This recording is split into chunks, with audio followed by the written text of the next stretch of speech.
welcome to BJJ Mental Models. Obviously, I'm not Steve Kwan. And I'm definitely not Matt Kwan. You got some regular hype people here running the show. Master Rob Biernacki has given some clothing to the house elves, and they are off on their own, probably getting chased by cats or some shit. What is this a reference to? It's Harry Potter. Fuck, I don't watch kids' movies, so... I mean, it gets pretty dark later. It becomes young adult material. Thank you very much. I'm a major fan. But we're here because, well, Rob's in his 40s and couldn't get his microphone to work when trying to do this podcast with Steve the other day because the internet stopped working. Yeah, at my mom's house. All right, so we're here talking about Kazuushi, which is something that they've talked about before on BJJ Mental Models. But yeah. Why are we talking about it today? Because I have to shamelessly flog my new instructional with Stefan Kesting. Which is on? GrappleArts.com or the Grapple Arts Master app. And that has to do with Kazuushi and grip fighting, I believe. Yes, it's the Kazuushi and grip fighting formula, which is based on the idea of Kazuushi and grip fighting specifically from the guard. Okay.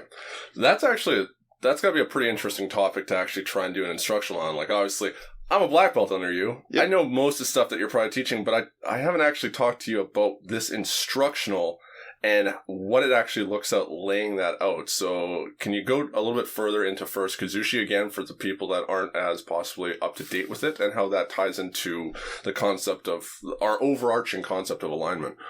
So the idea behind this instructional was just for anybody who's familiar with my work and has understands what we mean when we say alignment, which is base, posture, and structure combined create alignment, which is sort of an optimal way to position your body to generate an absorb force. And it's a good way of viewing jiu-jitsu. Like, obviously people who like my stuff think it's a good way of viewing jiu-jitsu, because it eliminates the reliance on collecting a bunch of techniques to be effective. And also it eliminates the flaw with that, which is that you can collect a bunch of techniques and still not be effective because the way that you are applying those techniques misunderstands what makes the techniques work. The techniques themselves, even the mechanics of the techniques themselves, are not what make most of the things that we do in jiu-jitsu work. It's the rendering of vulnerability in our opponent that makes those things work. And that vulnerability is created by breaking our opponent's alignment. Somebody who has proper posture, proper structure, proper base is not really vulnerable to being put in an armbar or a heel hook or whatever. So we have to take our opponent's alignment away from them in some capacity. And that's a nice theoretical framework. And obviously in some of my instructionals, we start out with that. Well, in all of my instructionals, we start out with that. And then we move out to the techniques which allow you to specifically, like, show methods specifically for breaking that alignment. But as far as like, an overall frontline, how do we keep things from going bad? How do we become offensive earlier? As far as an approach to breaking our opponent's alignment, again, specifically from the guard, probably the most practical, best frontline way of doing it is to have good grip fighting and then good Kazuushi. It's like our grip fighting is our first line of defense that becomes offense, and our Kazuushi is our first line of creating vulnerability where the rest of our guard offense becomes viable. And that's something that is like, this is not taught well enough in jiu-jitsu. If it's taught at all. Yeah. Yeah. Yeah, I know Danaher is one of the other leading forefronts of like actually talking about the importance of grip fighting, and we're seeing that with the Danaher Death Squad. And I can't recall how many people I have either trained with from visiting students or going to other gyms where they want to push the pace and they want to get to a certain guard or a specific position, but they don't know how to grip fight to initiate creating some vulnerability to get there. Yep. And even times where I'm in someone's X guard or various kinds of guard, and they are allowing me to stand there in proper alignment while they're trying to launch their attack. No Kazuushi, no vulnerability created, and I end up just passing their guard. So how do you break this down? Like, is it just talking about grip fighting first in different sequences and then talking about Kazuushis that come from that? Well, like all of the instructionals that I've done with Stefan, we start out with the conceptual underpinning. And so, like, our general concepts, like anybody that's got my materials can probably skip, like if you have any of my other instructionals or any particular instructional of mine, you can skip the first part of any one of the other, like the first couple of videos. Yeah, burn that DVD. Yeah, because it explains alignment alignment, base posture, structure, frames, and levers, like the sort of foundational concepts of island top team jiu-jitsu, if you want to call it that. So, obviously we start out with that. And then we get into different types of Kazuushi, and then we get into like pretty specific grip fighting concepts. So like we've got our overarching concepts, and the same as we would have done, let's say, with the leg lock instructional, which is there are overarching concepts that apply to jiu-jitsu, and then we want to have some specific concepts that apply to grip fighting, that apply to Kazuushi. So like if you go on Stefan's YouTube channel, you can see some of the clips that he's put out so far by like, delineating the different types of Kazuushi, and then why grip fighting is important and how it can work. And you can look at the chapter list. If you go on the Master app, you can look at the chapter list. Would you mind just breaking that down briefly of the different types of Kazuushi? Because that's like, you and I have talked about Kazuushi a lot, but I don't think I've heard you break it down into different categories. So on the app, as I see it, we've got the first volume is grip fighting concepts and optimal grips, grip breaks, gi and no gi gripping sequences, and then we've got seated and recumbent guard Kazuushi and closed guard Kazuushi. So, for instance, we would start out with the idea of like what is grip fighting and Kazuushi, and then we talk about what is good alignment. So obviously anyone who's got my material will understand that. And then we talk about creating and controlling levers. So that's a super important conceptual thing regarding both grip fighting and Kazuushi. So like when we talk about the three types of Kazuushi, which is what you asked about, we've got hanging, blocking, and intercepting. So like I might use a hanging Kazuushi where I grab your collar and I'm collar dragging you. That would be an example of a hanging Kazuushi that can, and then another thing we should sort of talk about is a lot of the Kazuushis that we show, they're Kazuushis on good people. They become sweeps on not so good people. You do a basic Kazuushi and people fall down.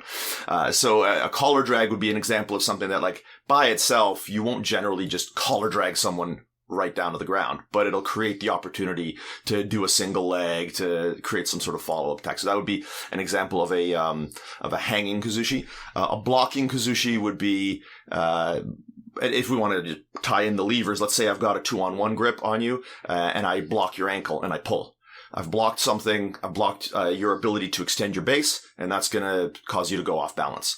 And then intercepting Kazuushi would be like foot sweep type stuff. So like somebody goes to take a step, you kick their foot out from underneath them. The stuff that takes a little more timing. Way more time. Like that one is one that like really only advanced practitioners, at least intermediate, but usually advanced practitioners they're the only ones that are able to apply it reliably on other people. But the first two, the hanging and the blocking, pretty much anyone can do with a fairly minimal amount of training. Yeah, and it's providing that, like you said, this should work on good people to create that vulnerability, because we look at the differences of a white belt and a black belt. The white belt is going to fall flat on their face, or they're going to post out in some obscene position that breaks their alignment, where a black belt's going to have control of their center of gravity, their momentum, but we're still going to create that vulnerability, making them react to it, and then that's going to set you up for the follow-up attack. So I guess are you teaching mostly just the Kazuushis and then giving some ideas, food for thought on like what follow-up attacks would be, or are you showing those tied in as sequences? What we've tried to do is we've taught specific hand fighting sequences, offensive, defensive hand fighting sequences, and we've taught how those can tie together to the basic Kazuushis from any guard situation you should find yourself in. So, seated engagement phase type stuff, recumbent guard, closed guard. For time and space considerations, we didn't really get much into the follow-up attack. So there are a couple of examples of it, but what we really wanted to do was give people a pretty simple resource. That it's like, if you do jiu-jitsu and you play guard, you have sweeps that you like to do. I probably don't need to teach you those sweeps. Although if you want me to teach you those sweeps, just go ahead and sign up to bjjconcepts.net, and I'm happy to do that. But the idea behind the instructional wasn't we're going to take you from step 1 to step 2 to step 3 to step 4. We just want to give you step 1 with the grip fighting, and we want to give you step 2 with the Kazuushi, and that should be to borrow a phrase from Preet Mickelson, that should be the glue that allows everything else to stick. So, if you've been taught single leg X sweeps, or you've been taught sort of spider guard sweeps from wherever, but you've struggled to execute them against better people because you haven't done the grip fighting, because you don't understand the Kazuushi, here's a tool that gives you that that foundation, and that allows you to then play the rest of your game however you would be inclined. That's what I think is kind of unique about an instructional on grip fighting and Kazuushi is that it is universal. And so it's one thing for me, like working on a Mantis Guard instructional right now. If you're not interested in Mantis Guard, then I can fuck off. Yeah. But regardless of the guard that you're interested in, this is the kind of stuff that you have to be able to accomplish from anywhere. Yeah. Absolutely. Anything else that we should know about this instructional? It's part of a 2-part series. So we did the first instructional on this topic, and then the follow-up or the companion to this is on the 2-on-1 guard and the arm drag and the 2-on-1 guard. The 2-on-1 guard being like the wrist and elbow control that you see played primarily originally, I guess, by Marcelo Garcia. Danaher's guys do it quite a bit too. I know Eddie Cummings had a huge development role in that. That's where I learned a lot of the gripping that I used to start to create a guard system around the 2-on-1. So at our academy how much we play that type of guard and how well it connects to the arm drag. And because these are the arm drag, we view it very much like we would view, let's say, the Kimura or the arm bar. It's a control position. We can get to the arm drag position. So I think for the most part, people think of the arm drag as it's just a move, whereas because we had created this foundation of here's your grip fighting, here's how you can win that part, and then here's your Kazuushi, here's how you can create some vulnerability. The most logical thing to connect it to for people who wanted to go further and have an instructional on okay, now I've got the grip fighting one, I've achieved the Kazuushi, then what do I do with it if I'm maybe not going to play Spider Guard or whatever? The most logical progression from there, if I'm going to build layers of offense, would be an arm drag and a 2-on-1 guard, having just won the grip fight. So if people are inclined to receive sort of further tutelage from me on the topic, this will be a good introduction to that. And the two instructionals are kind of designed to complement one another. Yeah, that would tie in really well together, because as you start to beat the hands or get wrist grips, if we look at for a high concentration of force where we can have 2 of our arms dominating the control of one of the arms, then that would be going to lead to you being very successful. And that's something that, I always understood was important, but I really didn't start taking advantage of in my game until probably about brown belt or black belt, where it's like, oh, wait, this actually is so powerful. It can become boring sometimes to just arm drag your training partners over and over again in the round. Yeah. But it's so effective, and having that repetition like that in the gym is a good thing. You want to keep replicating that. Yeah, and I think this, that I got so bored of arm dragging people, I almost forgot that I could. There's a period of time, especially when COVID first hit, where I didn't train for a while, and then started pod training, and I was training with Cal. For those of you who don't know, that's our other black belt that currently teaches at Island Top Team, and we were rolling, and we'd gotten into these weird rhythms of he would do his specific passing and I would do my specific guard, and I realized at one point, I never try to arm drag here.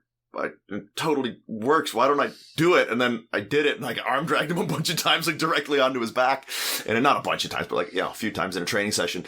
And it's just, even for someone like me who the foundation of my guard when I became a black belt was the arm drag, basically, half guard, butterfly guard, arm drags, right? You were there at the beginning, so how much I taught it, how much, someone like Shane was able to take it and Shane destroyed people. Abuse people with arm drags. And just how much we repped it and how many variations and how much understanding we have about the position. And then you just walk away from it for a bit because you're this is getting boring and I want to try different things. You want to try different things, and those other things become your game. And the arm drag is so powerful that even though I've really developed a very different style of guard since then, I can still just go right back to it whenever I want, just by literally going, oh yeah, I'm going to try to arm drag people. From a self-defense perspective too, from doing security work, and I know it was similar for you, bouncing, this was 98% of what I did. I think every bouncing encounter that I had involved at least one arm drag. Yeah, and whether it was actual full, like, complete arm drags like we do in the gym, or just anything that I can get that cross attachment from my right shoulder, right arm to my opponent's right arm, even off of handshakes. I would sometimes play dirty and do that against really drunk guys and just drag them across. Do we want to talk about the, like, relative magic of Kazuushi and grip fighting at the, beginner level and how OP it is, and then as we go up to higher and higher levels, how difficult it becomes? Very much like any of the stuff that we talk about in our, whether it's a BJJ concept, some of the material that I have with Stefan, the material that you have in terms of guard retention that you've put out with Stefan, the experiences that people have when they come here, through our visiting student program, and these they're not hidden. They're like, these are the most important things in jiu-jitsu: guard retention, like basic passing positions, understanding balance, and it's like sweep recovery. Sweep recovery is a huge thing that most people, unless they are very active amateur or professional competitors, they just don't do it, right? Like, we have brown belts who come to our gym who don't know how to recover from being knocked down. If they get knocked down, they just stay down. They're happy to play guard. And so Kazuushi and grip fighting is one of those things. So what this is almost like a caveat type thing for, because I since this is such an exercise in selling you a product, I like to be as genuine as I can, in that sort of stuff, and present it as what it is and not what it isn't.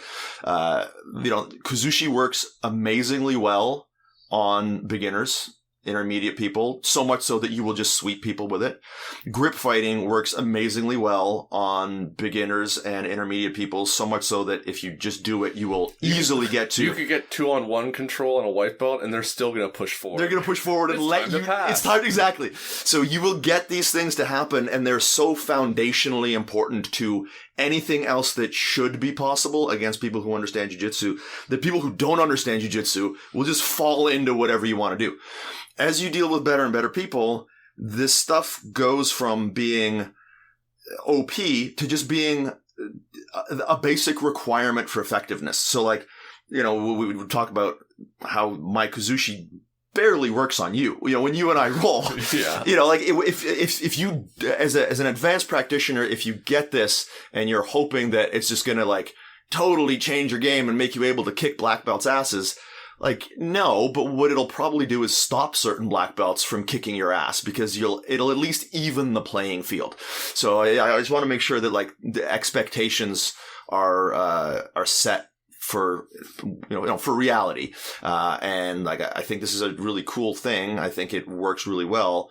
But as you and I know, I can off balance somebody really good, and then they're so good at recovering from being put off balance that my follow-up sweep may not work, or I may just not be good enough to tie the movements together quickly enough to get someone really good. But if I don't do the initial movement, I have absolutely no chance. That's what you were saying. Yeah. It's a basic requirement. So it's not like you have a choice, because at the times that you try to have something offensive happen to me, if you haven't created a bit of vulnerability first with a Kazuushi, I'll probably make you pay for it, because anytime we start trying to mount offense, whether it's within jiu-jitsu and we're trying to move forward, or if you look at boxers when they open up, when they have to try and strike the opponent, that's when you become There's vulnerability. Yeah, so for those of you that aren't familiar with who I am or who Rory is, I'm about 6'2", and Rory is about 6'5". Yeah.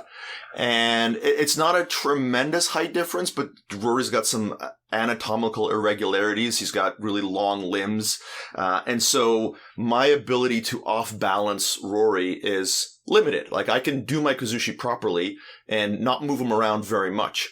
But I can speak from, so let's say, relatively recent experience, where I would say Rory's my main training partner. I probably have more roles in with you than anybody else on the planet. Definitely. Yeah. And so we go through these phases of development, and, one person might develop a particular skill, and that puts them sort of ahead in an arms race, and then the other person has to recover. So for a little while there, you were really focused on passing, and still are to a certain degree. And we went through a phase where all our roles were basically me defending guard passes, and I wasn't able to generate very much offense because I was reacting too late. I was like, all right, well, we're not going to grip fight, or I'm going to try to do something offensive, and if it doesn't work, then whatever.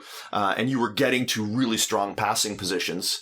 And we had some really boring stalemate rounds where I was just like, well, there's nothing I can do here. I can't try to attack you from here because you're in a passing position. And so I just have to very slowly try to keep you from passing and try to get back to a better guard. But our more recent roles, because I think, I've focused more on the grip fighting and Kazuushi aspect because it's been on my mind because of the instructional. You're no longer getting to those same deep passing positions very often. And the battles that we're having are more, they're farther out. They're more in my interest than they were previously. So. Absolutely. And this is where, kind of coming back to full circle, it's like as black belts or even any of the belt levels, we drill a technique or several techniques in a class. Mm-hmm. And so you'll work on some sweep, you'll work on some different submission, and you can reach even black belt level at a certain butterfly sweep. Yeah. But there's always that little bit of range battle, that engagement phase where as the passer, I'm going to be initiating my guard passes and trying to create an offensive cycle for myself. At the same time, you're trying to win a grip scheme that allows you to have control over me, that then you can start an offensive cycle. And as you were referencing there, it's I got pretty good at making sure that you couldn't create any vulnerability with me, and I kept you in basically this defensive cycle over and over while I could just keep trying all the different things. Yeah. And then sometimes you'd manage to make a little Kazuushi happen at the very end, and then I would lose multiple ranges because you managed to get that butterfly hook back in or something that then allowed you to frame me out and push me back to a further distance. Yeah. But now, the techniques that you're using in the sense of sweeps and submissions haven't changed, haven't upgraded at all. Nope. But how you're going about meticulously making sure that I'm not dominating certain control schemes is the thing that's made all the difference. That's frustrating as fuck. It's and it feels so much better for me. So if I can really try to sell you this, if you've got a training partner that's really effective at shutting your guard down and getting to passing positions and fucking you up, understanding and improving your grip fighting and Kazuushi, even if it's not a tremendous technical advancement, because it's not like I didn't know this stuff. It's just stuff I wasn't focusing on doing because I was probably stubbornly trying to beat you where you're strong. Fuck you, Rory, was kind of the attitude. And I mean, that's still my attitude in life in general, not just in this specific situation, but basically trying to stop being stubborn about it and just be more tactical and just recognize that there's no reason that I should be able to beat you from a disadvantaged ground. And that just, the sort of resentment that I have for you as a human being, it was probably causing me to no, I'm gonna fucking get you from here. You became emotionally compromised. Yeah, exactly. So this is, if we have to sell this to you, if you've been emotionally compromised by a training partner and have lost some battles and you need to regain your sort of your neutrality and your tactical awareness, get this instructional, and it'll save you from years of rage and frustration. This is something that is an important part of game planning. We just keep circling back to this importance. And so if I'm talking with somebody before they're going into a competition and we're trying to get somebody ready, we can start having these game plans where it's okay, well, I like going into the guard pull, and I'm going to, off that guard pull, immediately look to break their alignment, create vulnerability to go straight for a triangle, or I'm going to be looking immediately for a tripod sweep if they're posturing up. It's all right, cool. But what are you doing right before that to pull guard? What are you doing to initiate this grip fighting sequences so that at a very small level, at this one micro range where the hands first start to intersect each other, how are you dominating the hands, the fingers, or the wrists? How are you working up to the elbow? How are you getting straight to that collar? Because a good person's not going to allow you to do that. And this is where that problem keeps being brought up, where you can have these techniques that you work on, and all of a sudden you go up against your coach or a visiting student that's an upper belt level, and you might be like, man, I got this, I'm a white belt that has a purple belt level butterfly sweep, but nothing else. Yeah. But if I can't get to that position, I'm useless. Absolutely useless. Yeah, and so another way of viewing this, because I like to get pretty arcane with how I explain this stuff, is if anybody's at all familiar with chaos theory, if you're not, look up the author. His name's James Gleick, Gleick, I think, and he has a great book about it.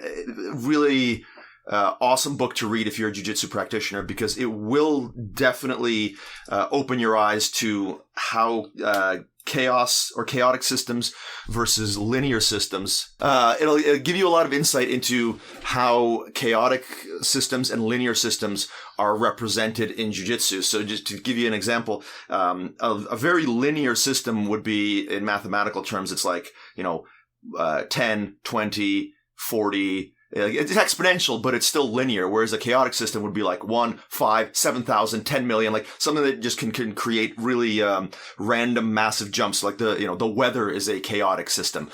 So in jiu-jitsu, we have really linear and progressive systems, positions, right? Like the mount is pretty linear. You're not going to get a huge amount of variation in what happens in the mount.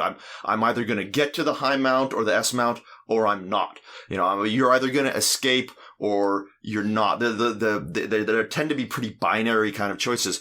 Whereas in the initial, like, the engagement phase at the beginning, that's insanely chaotic. Like, I could sit to guard. You could throw me and knock me out. You could flying armbar me. Like, there's so many variations. Guard passing is really chaotic. There are so many potential options. What we want to try to do is introduce a tiny bit of linearity to it through the grip fighting. If I have to try to focus on every possible thing that could happen before we tie up, that's a lot to think about. But if I can narrow it down to, I'm going to try to get a hold of your wrist, or I'm going to give you, like, one of the strategies we talk about is like giving them your wrist, like stick your hand out, let them grab it. And then because we've invested so heavily into our understanding of grip fighting, we will now have an option tree that will hopefully be able to overwhelm our opponent who is not as familiar with the situation as we are. So what we're kind of trying to do here is take something that most people have really no understanding that it even exists to some degree, which is insanely chaotic, and give you a little bit of control of a scenario and try to remove a little bit of the chaos. Yeah, chaos theory is an interesting perspective to it, because there is always this idea, and like you said, it can take place in certain positions, like, say, full mount, because when I'm on top, my opponent's basically going to turn left or they're going to turn right. Yeah. But when we're looking at the grip fighting, it's pretty hard to have this idea, and I know it's something that I always tried to strive to achieve before I realized that it just really wasn't possible, where it's like I should be 5 moves ahead of my opponent. Yeah, but it doesn't work that way. Yeah. It's too much of a mess. But like you said, can we start to create more predictable responses? If I put my hand out and I can get them to grab my wrist, whether they're grabbing it with the mirrored side or like a cross grip, I know exactly how I can react off of that. Yeah. Or if I'm going for like the head, and what kind of response is that going to draw from my opponent, and then I can try and funnel in responses for those. Yeah, so I guess part of the mission here is to make you, the Dark Knight to the Joker's agent of chaos. And the other thing I should touch on, if we're gonna get into what's on the instructional, there's been a lot more talk, thankfully, recently, due to, if you're not following him, Andy at School of Grappling on Instagram, Preet Mickelson's talking about it. I certainly talk about it. The idea of training methodology and gamification and how we can be more efficient in how we learn. So we tried to do a more explanation of this in the instructional, which is we've given you the concepts, we've given you the techniques that are going to flesh the concepts out and reify them, so to speak. And now what we're doing at the end of the instructional is giving you a method for, like, we explain what gamification is. We explain what Fuck Your Jiu-Jitsu is, which is a proprietary training method that we have here at Island Top Team.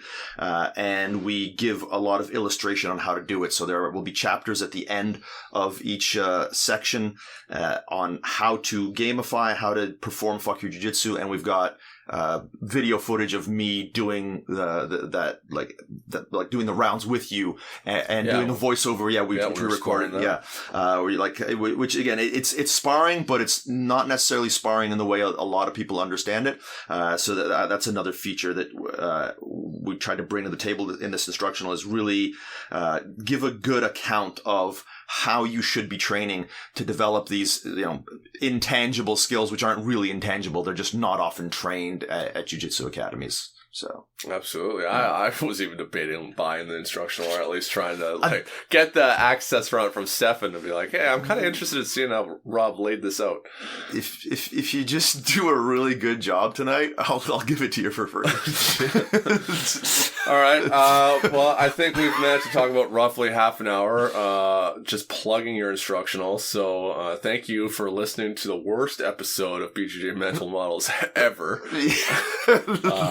If anyone's still listening, hopefully, Steve, you can do something with this, make us sound smarter about this. As much as I like to shit on Steve for using bullshit, thinking like turtle is an offensive position. Yeah, who knows? But he's pretty good at this editing stuff, so hopefully we didn't screw this up too badly, and you guys found some enjoyment from this. Even if you don't get the instructional, at least be thinking about Kazuushi and the importance of grip fighting. Try and seek out any information that you can. Obviously, the information we're talking about is laid out for you. Yeah. It would make a lot of sense. I highly recommend it. I've been learning from this fuckhead for about the last 8 years, and it's been quite helpful. So, anything you want to add, Rob? No, I think we're supposed to do the whole check Rory out at RVVBJJ on Instagram and his YouTube channel. Yep. Rory's got some amazing breakdowns called The Science Behind Your Jiu-Jitsu on our site, which is bjjconcepts.net or .com, and some stuff on his YouTube channel about it. I'm at Island Top Team on Instagram. Message me. I will probably respond. I mean, especially if you're always on your phone, you'll definitely respond. Yeah. So, it's we're pretty responsive. And I always like to mention our visiting student program. If you haven't heard of it, once the world is no longer under the grip of COVID, hit me up, email my school, info@islandtopteam.com. And what we offer is a free week of training and accommodations in beautiful Nanaimo, Vancouver Island, British Columbia, Canada. I just got a new house. It's even better than the last one for hosting people. How many visiting students have you had at this point? It's in the hundreds. We average between 50 and 80 a year. We've literally had people from all over the world. All over the world. Because this sounds like the kind of thing where it's like if you haven't heard of it, he's trying to lure me into his house and bad things are going to happen. But I can't pretend that bad things aren't going to happen anyway. But there's a lot of success stories. Totally. Got away. Yeah, look it up. Do your research, but actual research, and you'll find out all about this visiting student program. And we've literally people from all over the world have come here over the years to train with us, and it's a pay it forward type thing that I do to contribute to the jiu-jitsu community. So if you haven't heard of it and you're at all interested, do it. I'd love to meet you at some point. All right, thanks guys.